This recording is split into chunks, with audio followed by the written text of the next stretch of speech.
Так, друзья, прежде чем я разберу эту батарею, сейчас она еще в собранном состоянии, я хочу вам показать, что это довольно редкий гость, 30-ка в идеальном состоянии ячеек. Смотрите, у нее все ячейки, все ровные, все плоские, ни одной нету выпуклой. Смотрим задний диван, который всегда у 30-ки после перегрева будет выпуклый. Даже боковушки, видите, абсолютно ровные. Все ячеечки ровные, все заводские, все работают отлично. Это редкая вещь, можете прикупить этот комплект.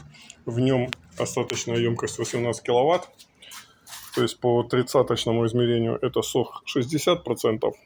Если вставить в 24-ку, будет сох 75%.